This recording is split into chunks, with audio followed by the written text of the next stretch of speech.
Ladies and gentlemen, welcome to the Above the Bar podcast, where each week we belly up to the bar with a new guest, find out what they do, who they are, and what makes them great. So sit back, relax, and enjoy.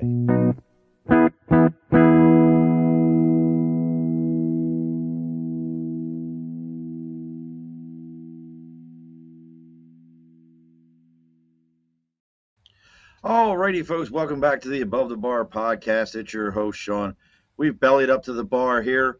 Let's see if I can see them. I love my technology, folks. Like I love a sharp stick in the eye, because for whatever reason, this post can only be seen by myself on my personal page. So we'll fix that here in a moment.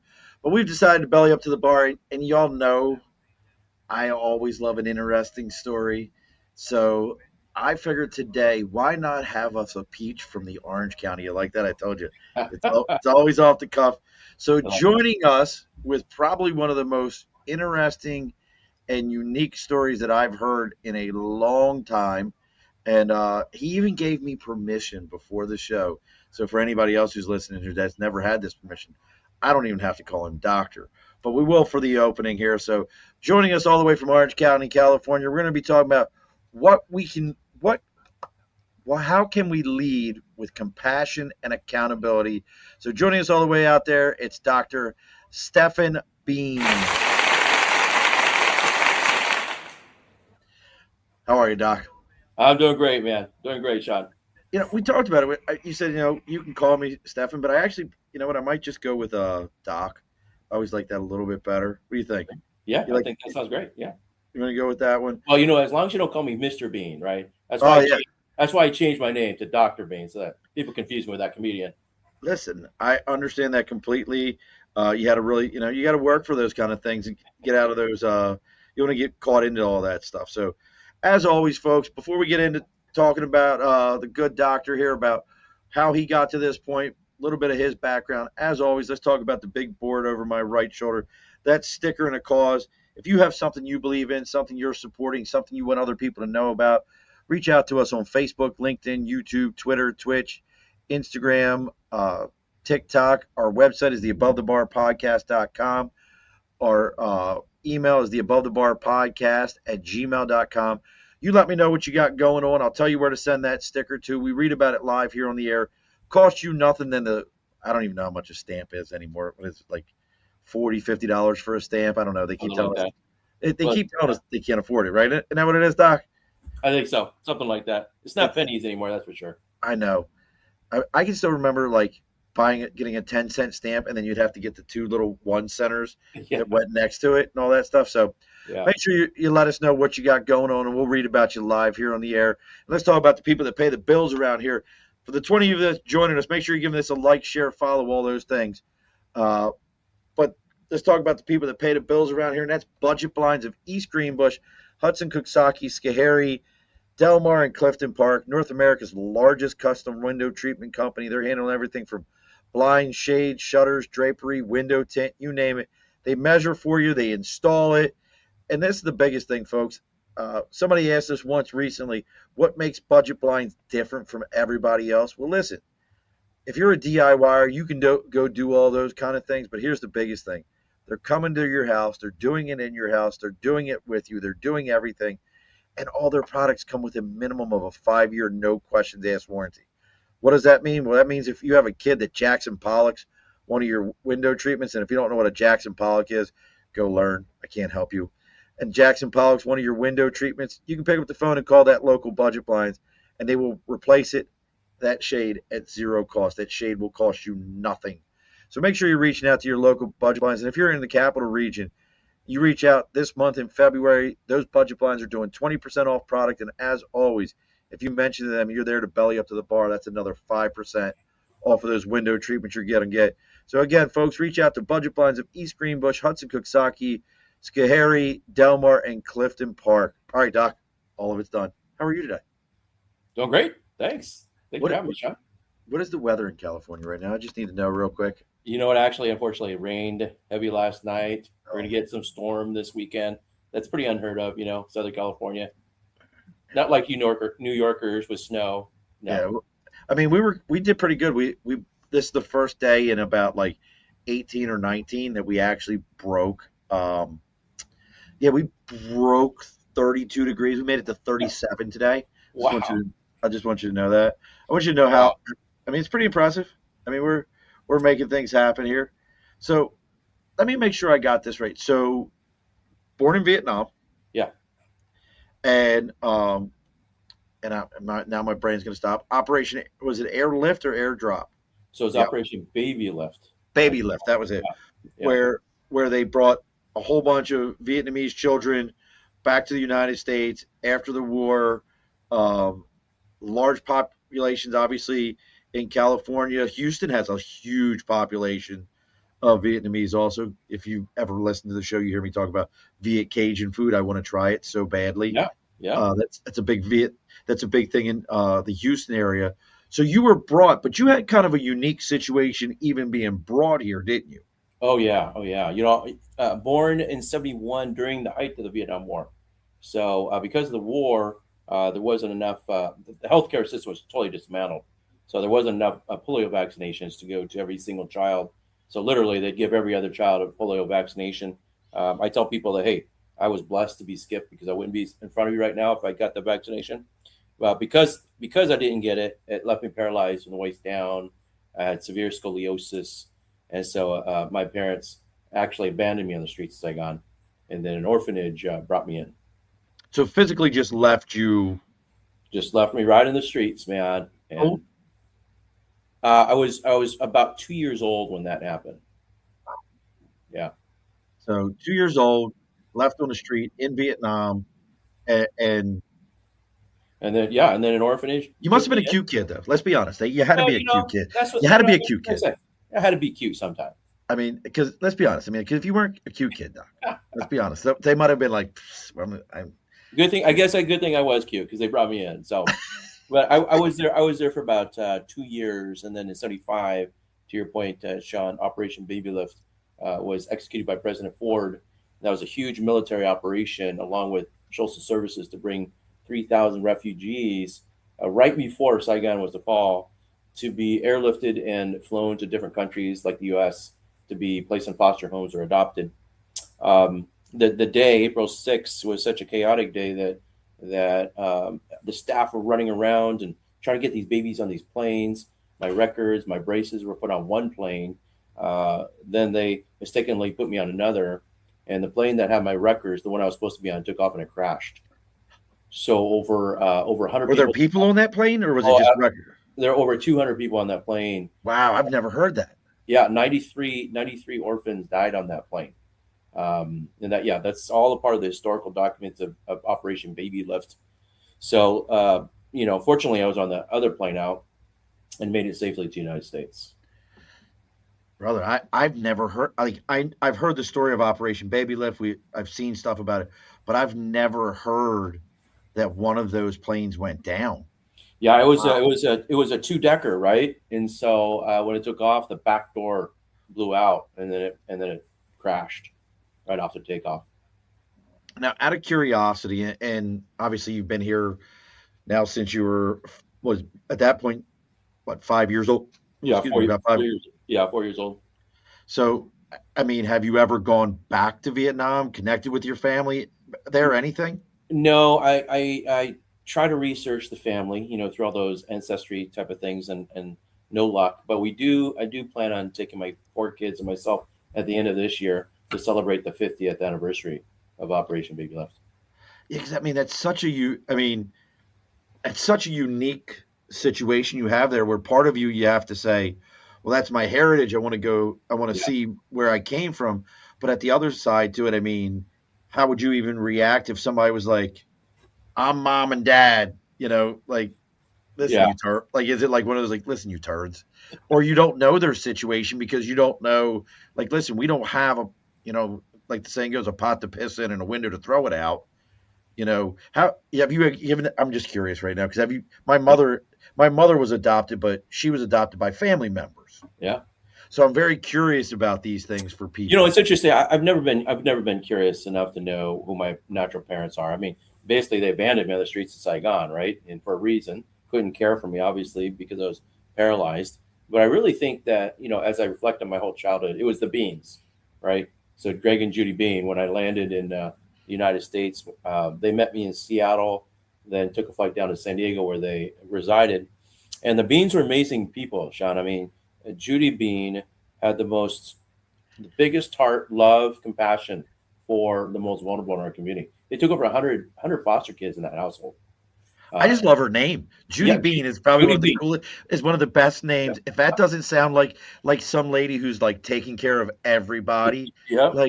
like Judy, everybody knows Judy Bean. Come on now, Judy. everybody knows Judy.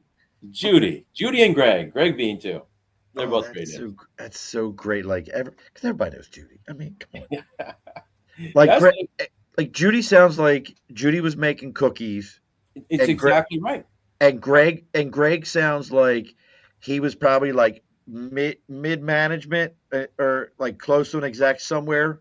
Well, Like I would tell you, you're very close. I mean, Judy Bean was a homemaker, right? She took care of the foster kids. She did all the cooking. She cared for the house. And Greg was a sixth grade teacher his whole life for 30 years. Same there you school, go. same Sa- school, same grade. eh, No kids, any kids of their own? Yeah, they had two of their own. So there were 12 kids in the household at any one given time. Mm. Incredible. Now, how did they react to having all these kids kind of like rotating through the house? Well, like I said, mom had the biggest heart for the most vulnerable. Many of those foster kids had disabilities or abused. I remember one baby that came in at 6 months, baby Arthur, and he had a brain shunt already implanted from his Oh my brain God. down to drain the swollen brain every day because his natural parents hit his head against the wall. Oh my God. Yeah, but then at age 2, I was coming down the stairs, and there's my mom, Judy, holding the lifeless body of baby Arthur because he succumbed to his injuries. Oh my God. Yeah, those are the kinds of kids that the Beans took care of. Now the other side to this is, for those of you that are curious what Dr. Stefan's got going on here, you can check out liftedtolead.com. That's his website. It's just like it sounds. Liftedtolead.com. You can see what he's got. And for those of you that are watching us live, please make sure you give this a like, share, follow, all those things. So how did that for you? Because if those of you who don't know, you're an educator. You're this. If I got my notes right, and you correct me here, you're the superintendent for Orange County Schools, right? That's correct. Yes, that's I mean, correct. so we're not talking to. Let's listen. I'll take care of all the mean words. Like, you're not in a bullshit job. You're in the most diverse educational system for like in. I mean, when I read that Orange County was the most diverse school Yeah, system in the country, beyond like a New York City or something like that, I was very surprised by that. yeah. I mean, how did that affect you? Obviously, having a parent who was a teacher affected you in that way, but from a compassion standpoint, and I hate to use the word empathy because I think it's used wrong personally, because I think people think if you're empathetic, that just means you're a weenie. No, no, no, no. You can be empathetic to a person's situation without being pathetic to the situation. Yeah, absolutely. And I think people lose that. But how much effect? I mean, especially hearing, yeah, like I'm seeing this, my mother holding a lifeless child at the end, Hmm. and the steps that I watched her for 2 years take Hmm. care of. How did Hmm. all that affect you growing up and getting into a role that you're in?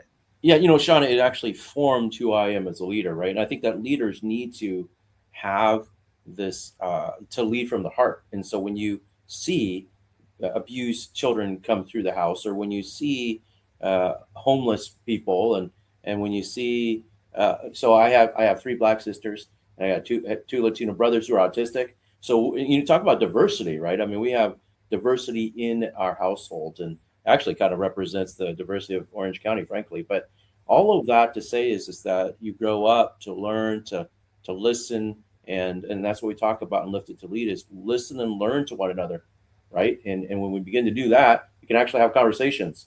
And so my parents really instilled that in us at the dinner table every night. You know. It's funny you mentioned that diversity. I just was having this conversation with my granddaughter, which, listen, we can talk about the education. When I looked at my granddaughter and I said, "Hey, you remember who Mark Twain is?" And she goes, "Who?" Yeah. and she's 12. And I went, and she's actually like, that granddaughter is like straight A student in all the clubs, doing all the stuff. And Mm. she's a big reader. She's reading Where the Red Ferns Grow. Yeah. So she's not reading bad books, but I'm like, Mark Twain. She's like, I don't know who you're talking about. Because what you're mentioning, I had mentioned to her. It's like, remember, Mark Twain, one of his best, most memorable things that I remember of him, other than, if you, I don't know if you knew this, did you know he helped Grant write his book, and he No. supported Grant? So when Grant was like in a complete cancer-ridden, trying to survive, Mark Twain is one of the people who helped support him and get his book written and Wow. published. I did not know that. Yeah, little piece of knowledge. But he also said you can't be, and he didn't use the word racist because it wasn't a term for his days, but basically he said you can't be a racist if you travel. Mm. And I told this to my granddaughter, and with something you just said, if you live in a diverse household in a diverse neighborhood, I grew up in East Baltimore, you can't, listen, I love everybody. I don't care because we were all there together. Like, like we were all broke. Didn't know. Listen, we were all broke as shit. Yeah. Nobody had no money. So I think about that. For you in that diversity, you know, was it difficult for you in such a diverse house when you went to school and people were like, you know, we gravitate to who we look like. Yeah. So you were going to typically Oh, gravitate. listen, it was How did difficult. I that mean, work? well, that's a great question. It was difficult because so back in the 70s and 80s, the new special ed law just came out, but Okay. educators are still trying to figure it out.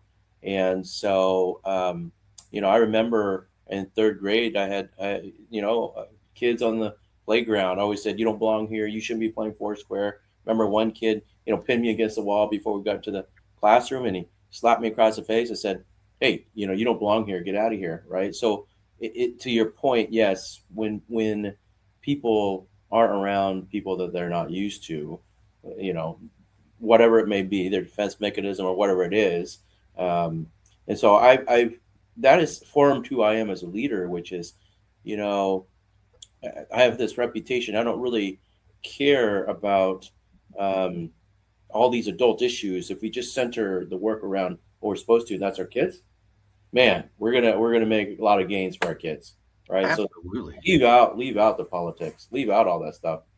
How about the flip side to it? And I know I'm focusing on this right now, but I think it's such a backstory for somebody like yourself who beat you beat all the odds and got the winning lottery ticket for lack of a better.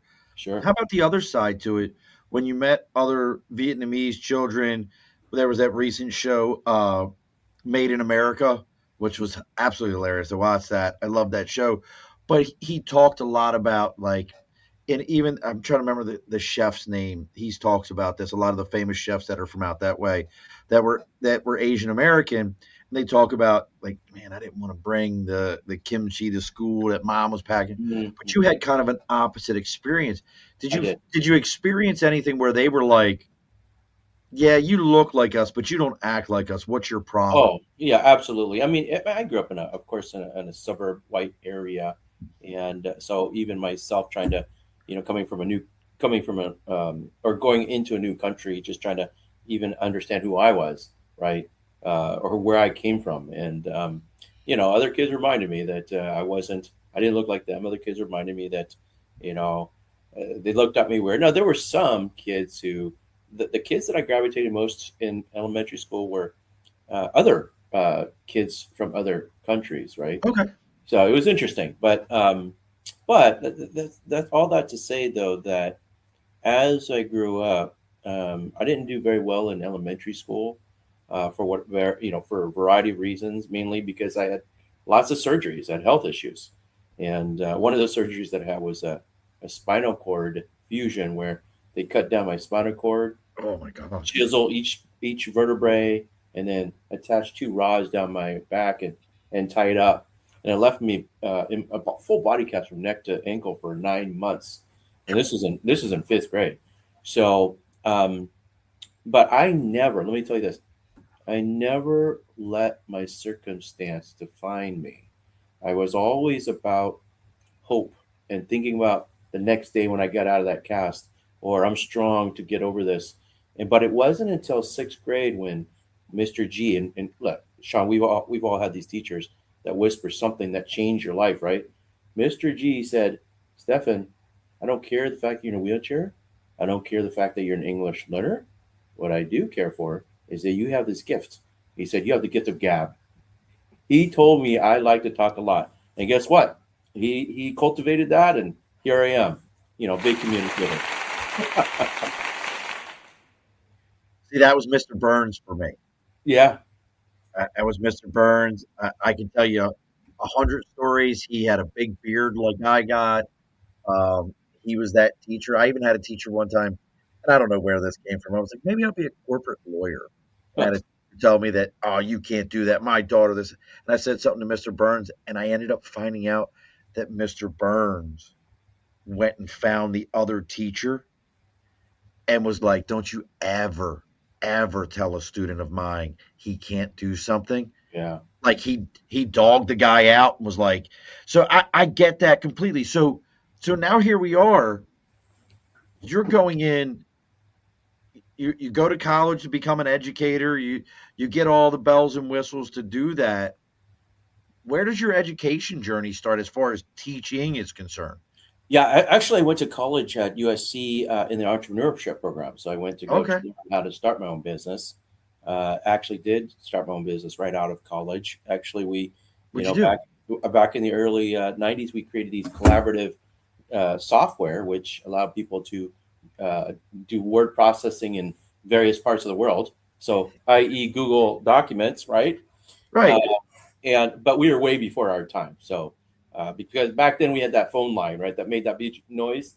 So many of the companies Hmm. said no, no, no, it's not going to work because the bandwidth is not big enough, and they're right at the time. Anyway, so I started as business, but um, I think that what got me into education was just this. When my dad said to me, Stefan, if you're going to overcome these challenges you faced as a child, you have to prioritize education. And then he said, because education is going to unlock the potential in you. And then this is what was really impactful for me. He said, and uh, through you, education will unlock the potential of others. It's just a very prophetic Oh, statement because here I absolutely. am, right, overseeing 450,000 students in education. So that stuck with me for my whole life. But I think it was my wife that got me into to that path. I say 400. You do realize you have more kids in your school than multiple counties around me have people. Oh yeah, yeah, yeah. That's That's how big Orange insane. County is. Yeah. I guess I just never realized how big Orange County was. Yeah, very, Ah, very big. Microcosm of I say the state of California for sure. Large and diverse. that's right. Now you say your wife got you, and I do believe that for every man who's been successful, there is at some point been somebody like a wife or whatever you're into that cheerleaded you into that role. How did she cheerlead you into like educate? Like, did you know her while you were in college? Like, Good question. Sean, I look back at all the accomplishments I've been blessed with, and none greater than meeting Janet. So I met Janet at USC and asked her out 3 times, and she said no all 3 times. Later on, though, we would happen to be at the same mutual friend's wedding 5 years later after graduation, and our friend put us at the same table. So, chemistry flew that night, and she made the first move that night. She made the first kiss. So, but then we started dating, and I don't want to spoil too much of our first date because hopefully people will read the book Lifted to Lead, but it's a great first date. But after that first date, we started dating, and you know what? In our conversation, she saw through my scars, right? My physical scars. I must have like a dozen physical scars, but also the emotional scars of coming from this war torn country. And she saw right through that, and she loved me for who I was. And she grew up in a poor Portuguese family who wow. prioritized education. So she said, Stefan, I think that you need to do what your dad did, get an education. So got married in 2000, and was a teacher I think in '96. So 28 years now. Wow. Now, now she's Portuguese. Have you been to Lisbon yet?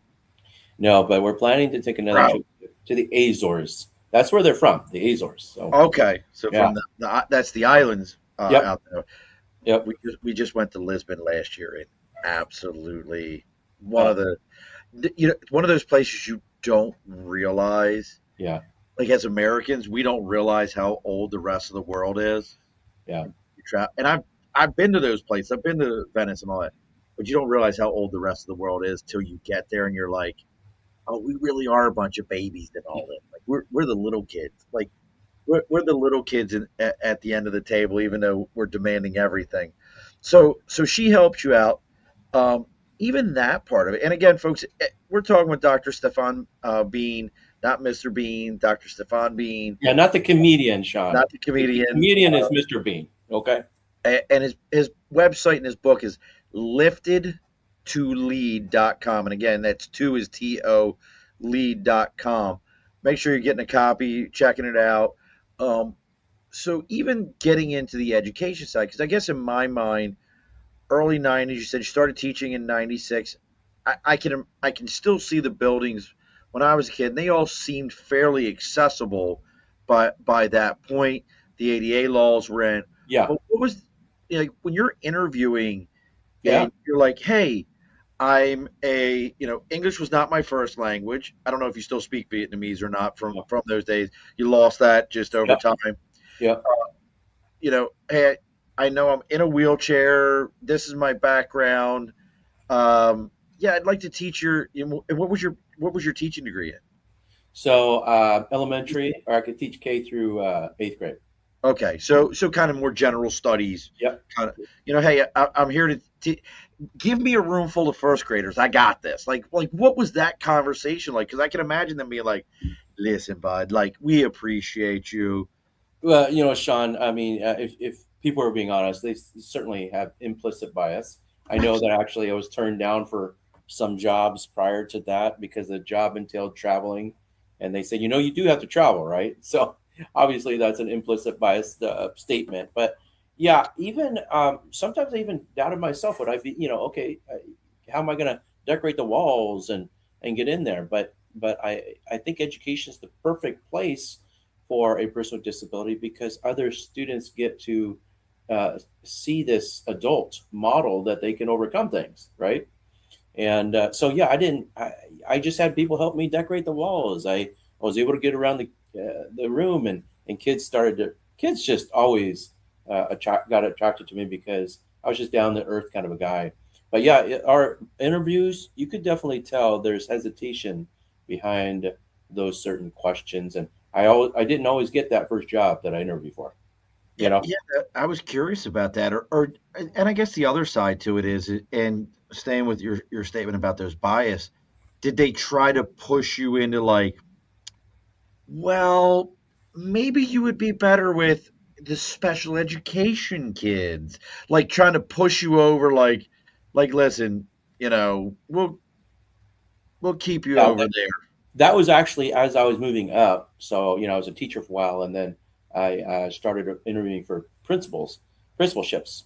And the hesitation that I would get when I was interviewing for principalships is in the moment of an emergency or crisis, right? And you could tell they're hitting down hard on those questions for me, like how would you navigate that? What would you do? And so it took me a while to get that first principalship job. Did you tell him? Have you ever seen the movie Silver Bullet by Stephen King? No, You've never seen that? I've Oh, never dude. seen that one, man. No. Listen. This is the only time in my life I ever wished I wished I was in a wheelchair. Okay. Because that movie is gosh, it's the one with the werewolf. It's the werewolf movie, Oh Silver yes, Bullet. yes. Uh-huh. And the kid was in a wheelchair being chased by the werewolf, and his uncle builds him a wheelchair that like is rocket powered. Like you Is that never why seen. Yeah. so they played with the silver bullet being the bullet that killed a werewolf, but he was also a bullet, right? And So he was the silver bullet also because got it. he had this wheelchair. You've never all right, Doc. Never seen it, man. Listen, Doc, I'm gonna have to come watch on. it now. Listen, I'm gonna go through my own bias now and be like, "What do you mean you're in a wheelchair? You never watched a movie of a guy in a wheelchair? How could you?" Yeah, thank you, buddy. There you go.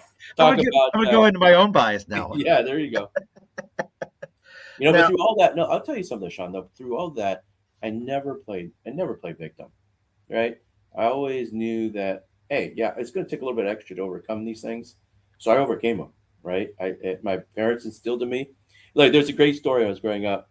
I won this Yahtzee game, and I was like first grade or kindergarten, and I couldn't put it in my backpack. okay. So, and my parents made me walk 4 blocks home every day. So I dropped it to the ground and I would kick it with my crutch. I'd go 10 feet. I'd kick it with my crutch and go 10 feet. You got these mothers driving by me and saying, hey, you need a ride, young man? I said, no, I got this. So that perseverance, though, made it home, but the Yahtzee box was all broken to pieces, right? But it was that persistence and stubbornness that really helped me to overcome those kinds of things. So that's we got to teach our kids that you can overcome, persevere. Now, I'm curious because something you just said and it made me think about my son's school district where we're at. Have you taken the cell phones away? Yeah, we actually in California we are taking cell phones away before they go into the classroom. I love that because and the reason I say that is I had a conversation with my wife a couple of years ago. One of my sons, he's 16 now. He was being a knucklehead and he was grounded. Took his phone away, and she handed him his phone back. And it reminded me of something you just said. She handed his phone back to him. She says, "Well, what if I have to get a hold of him if there's an emergency?" I said, "How the hell did we ever make it in life?" I said, "You just took away his ability to critically think." Mm. And she looked at me and she goes, "That makes perfect sense." Mm. Because I was like, and I was thinking about you're talking about perseverance. Like you were taught, listen, no one's going to pick that up for you. You Yeah. need to learn to critically think and Yeah. figure it out. It's funny you said because when we moved, I must have been 5. We moved from a single story house to a 2-story house, and my mom and dad said, "Stefan, your room is upstairs," and then they said, "You'll figure it out," and I That's did. it. You I had figured it to. out. Yeah.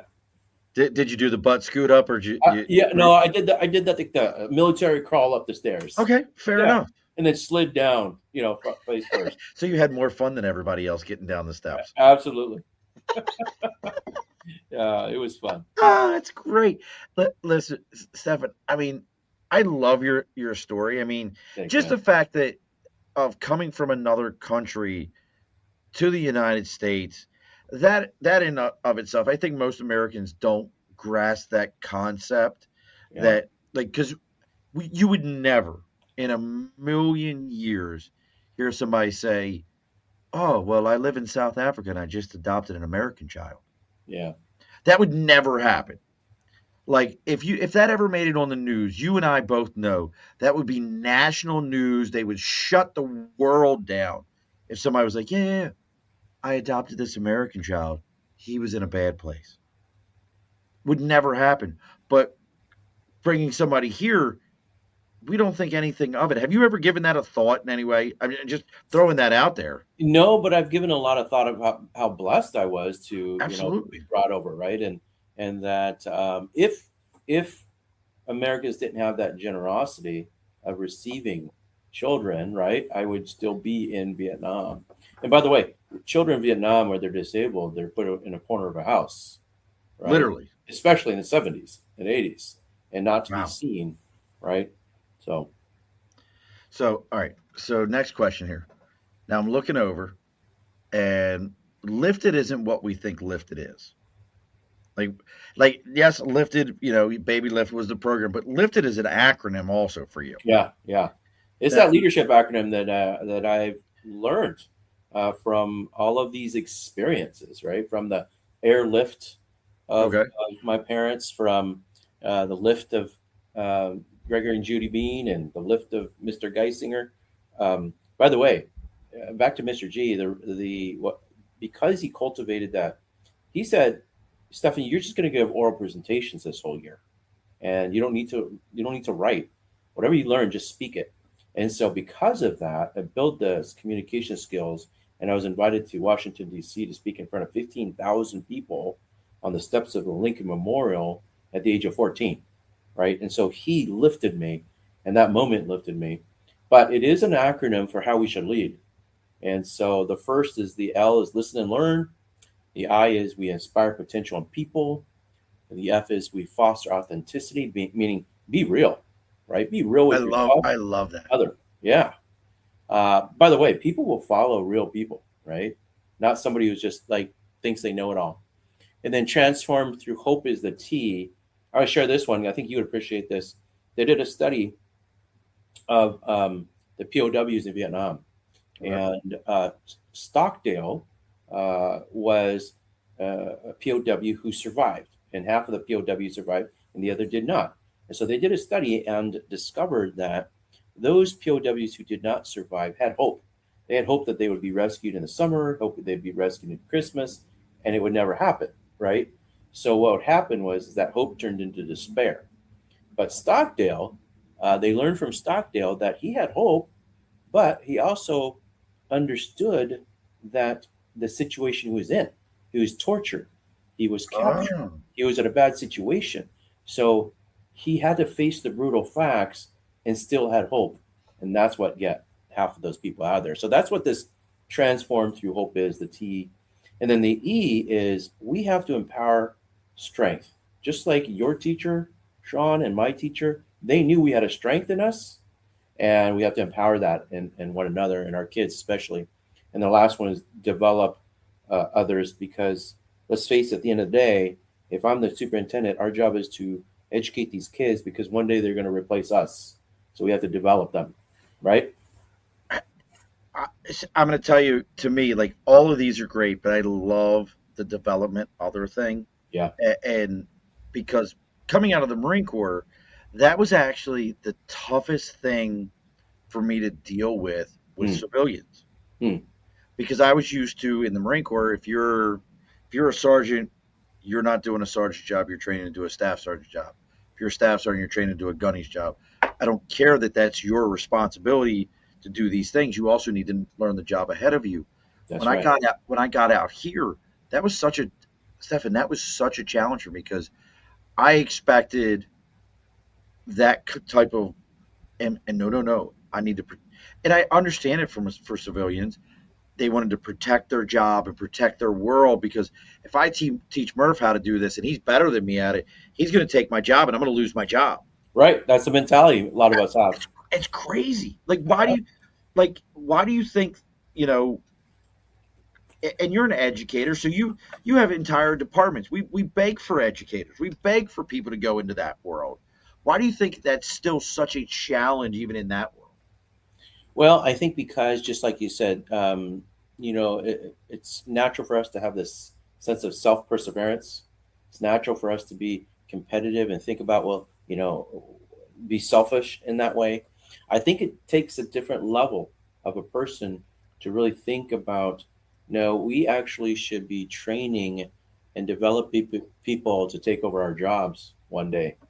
And that takes a lot of, what do you call that?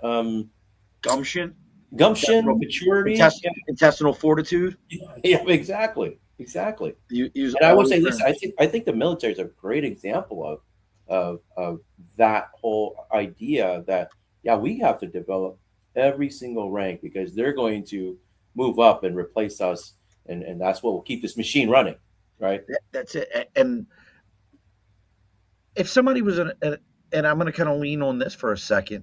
If somebody was an aspiring educator, um, and listen, I I don't pull punches, Stefan. Have you ever read Weapon of Mass Instruction? No, I need you to read that book. I need you to do that for me. It was okay. written by a New York State Teacher of the Year, and I'm funny about education because I think we teach a lot of things that aren't there, and Mm, need to be there. For somebody who maybe they were jaded, like I look at stuff like there's that book, and it's not meant against teachers. It's called Lies My Teacher Told Me, but mm, it's not the teachers. It's actually again it's the book companies and you mm, know. They don't say slavery was what it really was. They'll be like, it was for states' rights.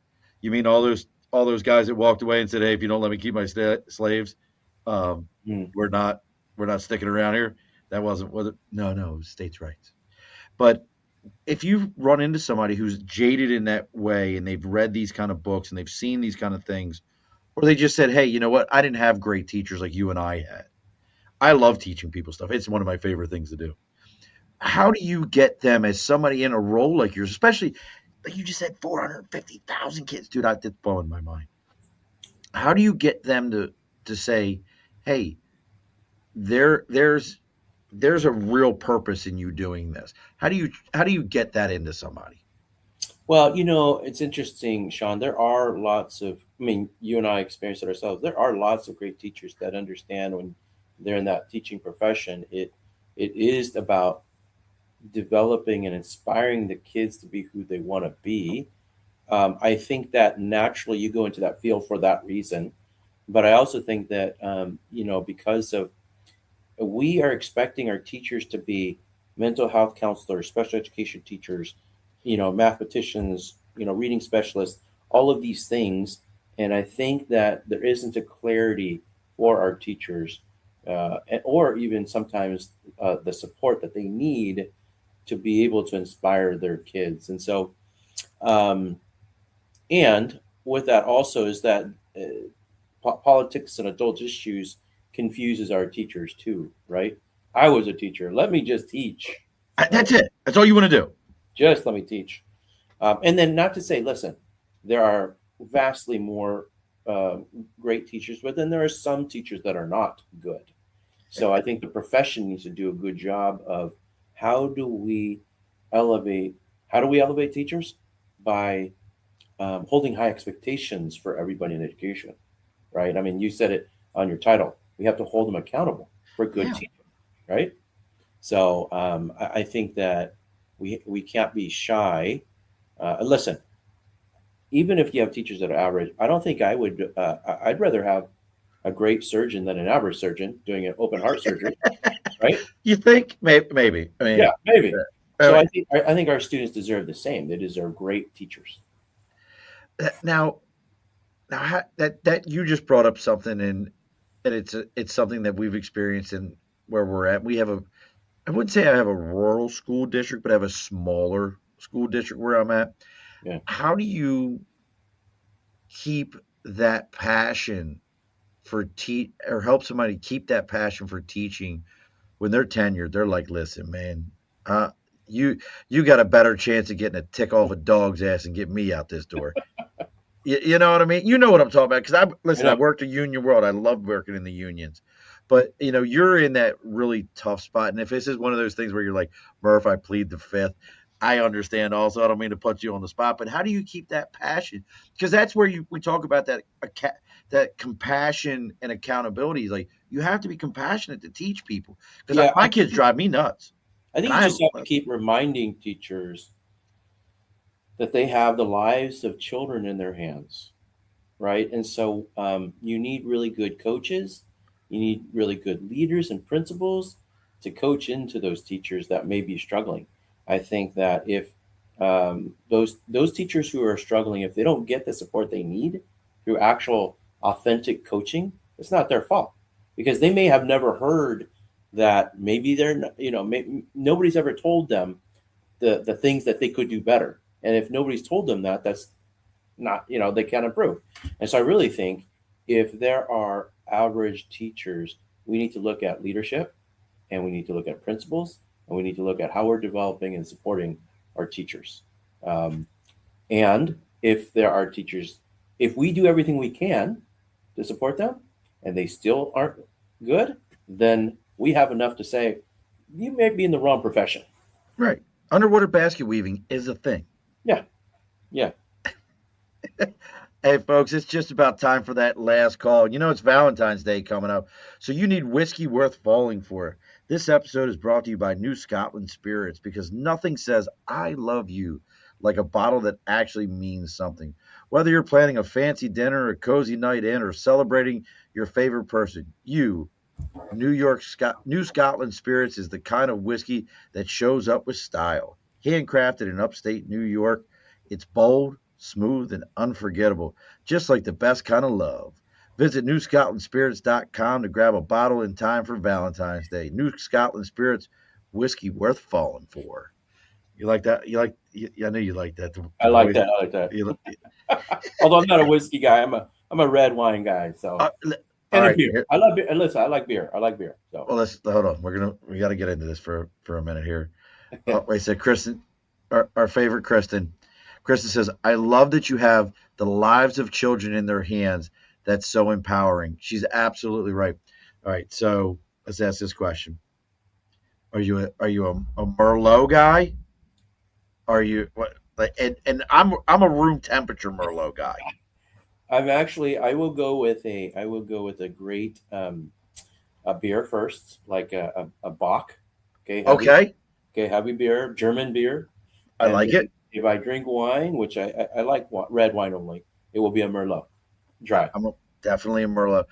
Beer wise, I've gotten away from the IPA thing because living out here in New York and next to Vermont, if you didn't know it, Vermont has like some of the most incredible beers. Yeah, Oh gosh, it's like, really. oh yeah, like all those ones like Alchemist and all Yeah, that stuff. They're all Vermont yeah. companies. Uh, Magic Hat, Vermont company. So they're all right here. And then Omegang, which is not far from us, that whole valley was known for its hops for the longest time. That's like a big hops thing. But I've gotten back into the ales and staying with the German for a Oh, moment. You, German beers are the best. I do love you know what I ales. love? I love a good Hefeweizen. Yes, yes, sir. Uh, and my favorite's out there on the left coast, Pyramid. It's a Washington State company called Pyramid. Pyramid. Back when they used to call them like micro brews, before Yeah, this whole like yeah. other craft beers, it was a micro brew. Love, love, love that. So Kristen wants me to talk about the book. Kristen, this is my show. Don't tell me to talk about the book.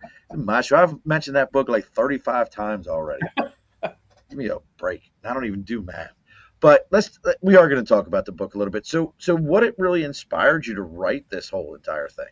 You know what? Exactly what you just said to inspire people, right? I think that, man, and I didn't even cover just even a fraction of the challenges that I had to overcome, but I overcame it because others around me lifted me through those things. And so now I believe that, Janet made me a promise, or Janet made me promise her that I'd take care of the kids. And she didn't just met our four kids, but she met any kids that I affect in education. So the 450,000. And so to take care of our kids, we have to inspire them, empower them, and we have to come around them. I'm going to tell you this last story that is in the book too. Is in high school, I had classrooms on the second floor, and there was no elevator at the time. So I'd roll up to the bottom of the stairs, and there's four of my friends waiting to lift me up those stairs to the second floor. And it's funny because they said they never did it out of pity, but they did it because they wanted me to get to where they were going.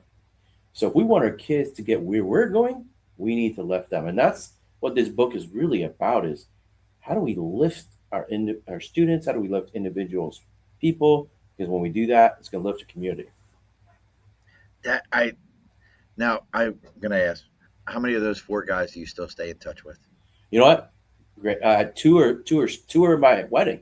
So yeah, one is my best friend still. So pretty amazing. And that's true friendship and everything. Now you had a co-author in this book. Now what uh, they weren't able to make the show, and I understand why.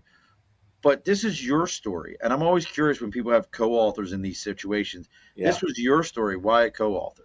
It's interesting because I've been telling my story for decades in keynote speeches and all that, and people kept saying, "Hey, when are you going to write your book?" And I like to write. I just don't have the time to write, right? And so I needed somebody to be disciplined and keep me disciplined. So I interviewed a bunch of writers, and then I found Kathy Nash, and we just clicked. And I could tell that she would actually help me write this through my voice. So we got in this Okay. cadence. we got in this cadence. She would interview on Monday, uh, 2 hours. She'd get the first draft on paper based on transcribing it. That's the hard part, was transcribing it. So she transcribed it, and then I spent the rest of the week to actually revise it in my voice. And we just followed that pattern. I think that it worked out really well. Most people choose ghostwriters to help them. I didn't want a ghostwriter. I wanted somebody that could live this story with me, and it was very therapeutic actually to be able to share What do you mean? the story. Well, therapeutic because all of those just really difficult moments in my life, sharing them with another person who's going to transcribe it on paper, that was really releasing, you know. And when you read the book, you're going to see why. You know, first half is a memoir. The whole thing's a memoir, but the first half is all the obstacles that I face, and the second half is a love story. And that love story, you're going to need to get the tissues out for that. And so that's why I say it was very therapeutic, because um, that love story is pretty captivating. Now, you also talk about doing public speaking. Do you still do? Obviously, in your role, you've got to talk to, Yeah. but I'm talking outside of that. How much public speaking are you doing?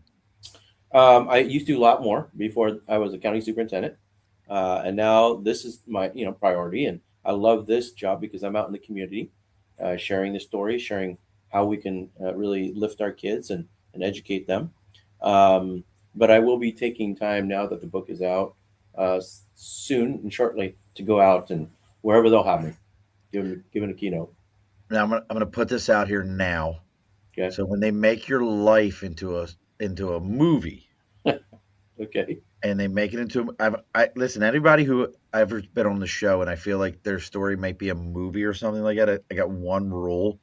I told you there was only a couple rules for the show. This is the hidden rule that nobody knows about unless it gets to this point.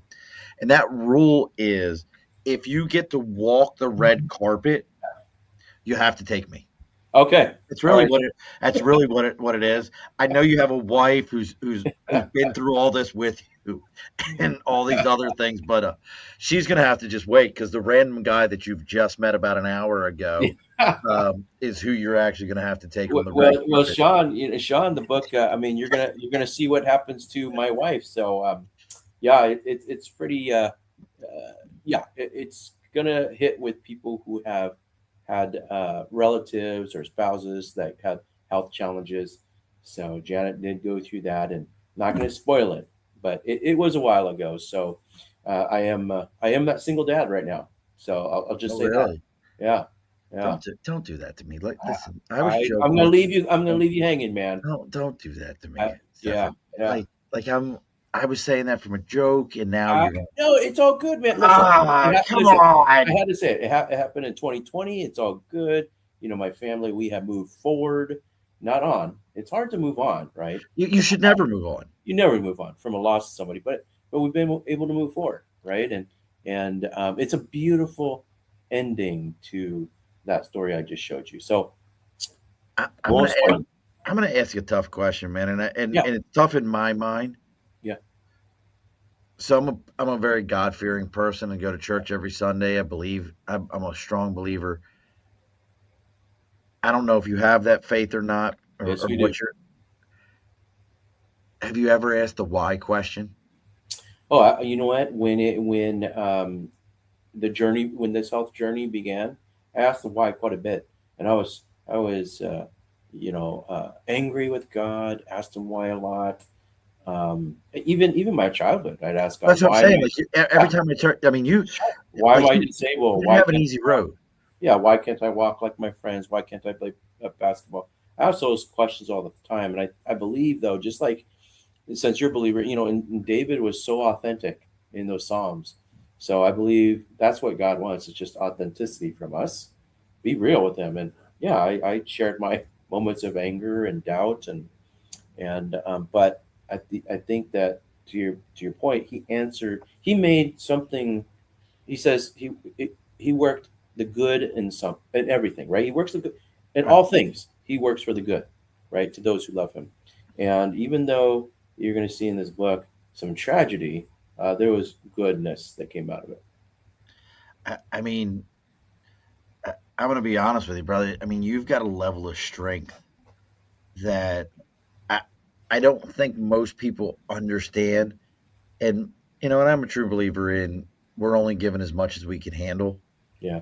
And probably what you went through in your childhood is what allowed you to go through what you're dealing with in your adulthood.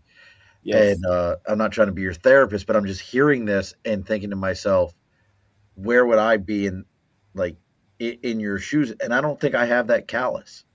Like Well, that, you might. You you might. built a callus on your hands. Yeah. Yeah. You've built that callus to be able to go through those things. And brother, that's so impressive to me.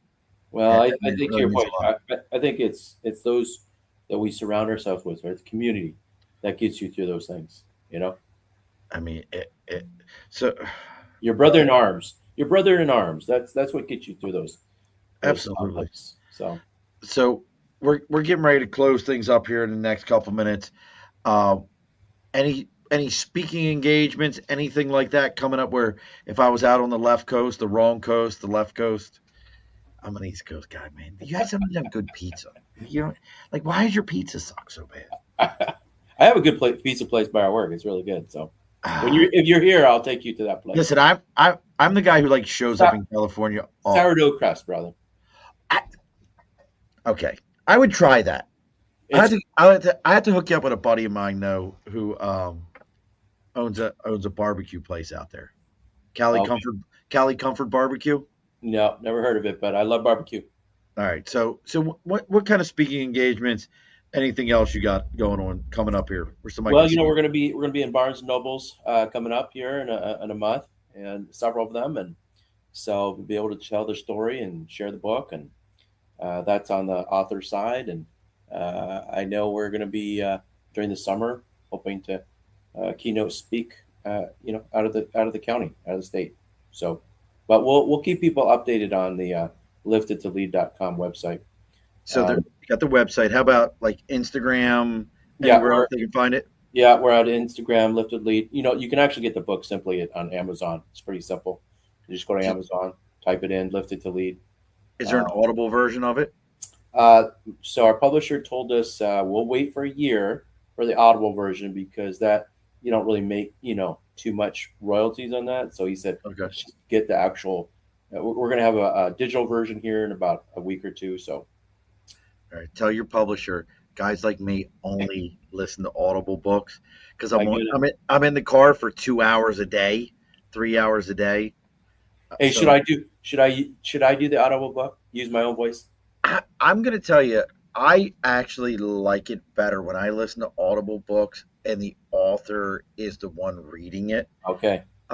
Audible's doing this thing lately where they'll have like Audible exclusives Yeah. and they're using AI voice to do Oh, it. that's And gonna be terrible.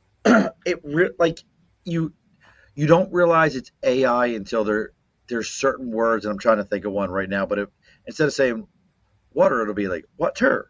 Like you can hear it like the Oh yeah. pronunciation isn't right. So I would tell you if you're gonna do it, Do it read in my own your voice. own Okay. unless you could get like somebody like I don't know. I don't know why these names are sticking in my head, like Louis Gossett Jr. or Samuel L. Jackson. Or Samuel L. Jackson, that'd be awesome. like if you could get somebody like that to read it, then you'd be like, all right, Yeah, yeah. Of course, you got to go that way. yeah. Or like you get somebody like if you could get somebody completely ridiculous like Chris Rock to read your book, No, no, like it makes no sense why he's reading it. that That makes would no be sense. No, like no, that would be funny though. That would it be a would, funny. but it would take a very emotional book away, though. Yeah. Ooh, you could get. It would be amazing if you could get them to read your book from an emotional side. Who's that? Who's the woman that does the audio or the radio program? Begins with a D. Delilah? Delilah. Could you get if you could get Delilah to Oh, read come your on, book, man. dude? How great would that be? Like you couldn't get any more emotional than Yeah, yeah. Delilah reading your book. She Like would definitely have the emotion. That's for sure. like within the first 5 pages, people would be like in tears. They would give up at that point. All Yeah. right, folks. Well, look, if you're finding Dr. Stefan through me or me through him, make sure you're giving this a like, share, follow. If you're on our YouTube, like it there, subscribe to it. all those different things. Next week, there is no show, folks. I will be out of town, so it's one of those few times. So enjoy the first night of Ramadan on the 18th. There's no show that day. But we will be back on the 25th with a gentleman by the name of Travis Misserell, and I'm probably pronouncing his name completely wrong, and that's just what I do. I don't get a lot of good, easy names like yours, brother. Sounds like you're an English learner like me, brother. Oh, brother, I'm from Baltimore. Like every language is like regular English is my third language. I speak Baltimore, Marine, and then English. There you go. Travis leads future in new collaboration. He is championing a new way for Americans to judge leaders and fix our democracy. Rather than dividing along left versus right, Travis brings conversation to an up and verse down lens, distinguishing people's first leadership from power first politics. This approach helps listeners cut past partisan labels and focus on transparency, fairness, and real accountability. So that's what we're going to be talking about next week. I'm a libertarian. Listen, you all can kiss my ass when you tell me I throw my vote away. I'll throw it away every time, just like everybody else does. So that's my left. And then I'll tell you how far is Spring Valley from you? Oh, it's about an hour and a half. Yeah. Down right, that's where Sean Welsh and Cali Comfort Barbecue is. Right. Oh, okay, cool. It's Spring Valley, so you can go get some good barbecue. Now, Doc, I know this was kind of a short-term thing here. You didn't get to listen to all 300 and some episodes. So at the end of every episode, the listener always gets the final word. And don't log off afterwards. We got to talk for a minute. So what is your final word for tonight? Me or the listener? You. Oh, you always get the final word. Final word. You know what? Keep lifting one another and go out and get that book, Lifted to Lead, because it's going to inspire you to overcome. And it's going to inspire you and put into perspective what we need to do as a community. Alrighty, folks. Be sure to push your stool in. This has been a Second Front podcast presentation found on Apple, Spotify, and wherever podcasts can be found.